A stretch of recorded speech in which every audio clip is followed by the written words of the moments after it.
Bismillahirrahmanirrahim. Assalamualaikum warahmatullahi wabarakatuh. Perkenalkan, saya Samsifar dari program studi pendidikan biologi semester 4 angkatan 2019 Universitas 19 November Kolaka. Pada kali ini saya akan memaparkan materi tentang translokasi untuk memenuhi salah satu tugas mata kuliah saya, yaitu mata kuliah fisiologi tumbuhan yang diampu oleh Ibu Maretik, SP MSI.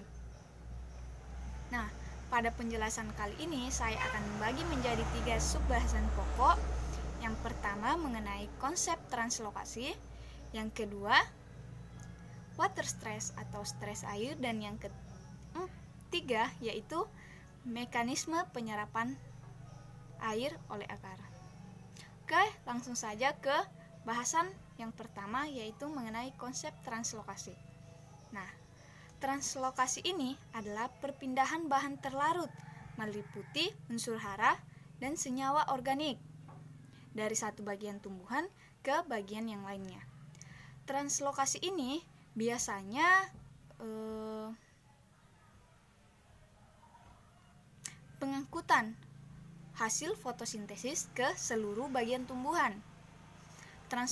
Translokasi mengangkut berbagai materi dalam sistem tumbuhan seperti gas, air, mineral, karbohidrat terlarut, dan hormon.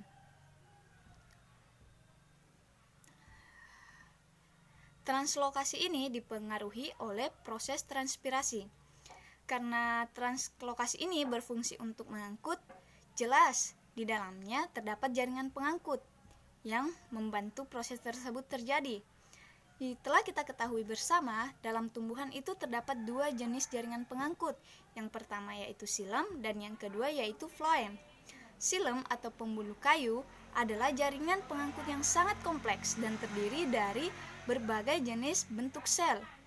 Sel penyusun xilem yang telah mati dan dindingnya tebal terdiri dari zat lignin yang berfungsi sebagai jaringan penguat. Jaringan xilem tersusun dari trakeit dan unsur pembuluh yang berfungsi untuk mengantarkan atau mengangkut dan mengedarkan air dan garam-garam mineral yang telah diserap oleh akar ke seluruh bagian tumbuhan. Pada tumbuhan, xilem ini merupakan pipa-pipa kecil yang saling berhubungan, sehingga xilem ini merupakan lintasan yang terpanjang dalam proses transport air. Adapun cairan yang terkandung dalam xilem yaitu unsur hara atau garam mineral, karbohidrat, senyawa nitrogen organik, dan senyawa organik lainnya seperti enzim dan hormon. Oke, jaringan pengangkut yang kedua yaitu phloem. Phloem atau pembuluh merupakan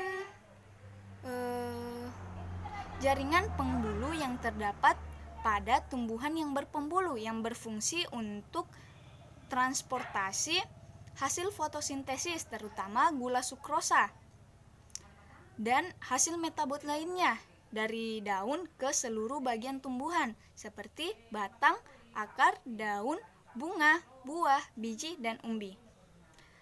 Proses transportasi ini disebut juga sebagai translokasi, di mana di sini daun berfungsi sebagai sumber fotosintat, sedangkan organ lainnya berfungsi sebagai tempat penyimpanan atau penampungan.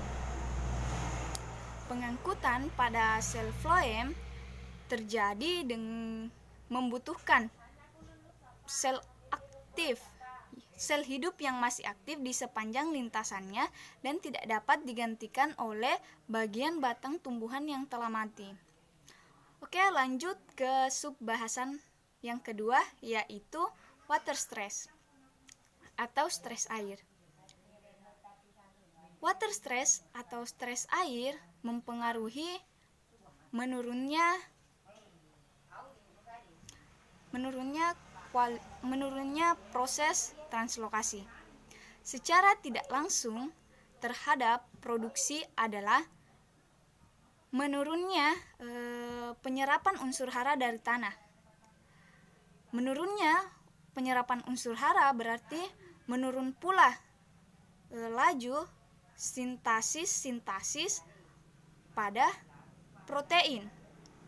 Secara langsung, water stress atau stres air mempengaruhi menurunnya proses translokasi fotosintat pada bagian-bagian pemupukan, misalnya pada proses pengisian biji. Terus, adapun penyebab dari water stress itu sendiri salah satunya adalah defisit air. Defisit air mencepat proses penuaan karena berkurangnya produksi hormon sitokinin dan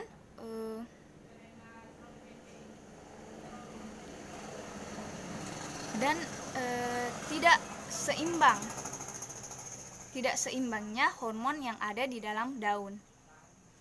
Terus yang subbahasan pokok ketiga yaitu mekanisme penyerapan air oleh akar. Penyerapan air oleh akar dimulai dengan air dihisap atau diserap oleh akar, sebagian melalui bulu-bulu akar yang kemudian akan dihubungkan dengan pembuluh yang disebut dengan vascular system atau pembuluh angkut. Nah, setelah di akar, air akan bergerak ke korteks, dari vakuola ke vakuola, dimulai dari dinding luar. Di dinding luar, air akan bergerak ke lapisan-lapisan sitoplasma, dan kemudian air diedarkan ke seluruh tubuh tumbuhan terus ke jaringan xilem dan sampai pada daun. Setelah di daun, sebagian air digunakan untuk proses sintesis senyawa-senyawa organik seperti karbohidrat, protein, dan lemak dan senyawa lainnya. Dan sebagian air lainnya akan meninggalkan daun dan akan kembali ke batang melalui jaringan pengangkut floem. Adapun faktor-faktor yang menyebabkan penyerapan air oleh akar, yang pertama yaitu ketersediaan air tanah, yang kedua temperatur tanah, dan yang ketiga sirkulasi udara dalam tanah, dan yang keempat yaitu larutan dalam tanah, dan yang kelima yaitu sistem perakaran. Demikian yang bisa saya sampaikan, lebih dan kurangnya mohon dimaafkan. Wabillahi taufiq wal hidayah. Wassalamualaikum warahmatullahi wabarakatuh.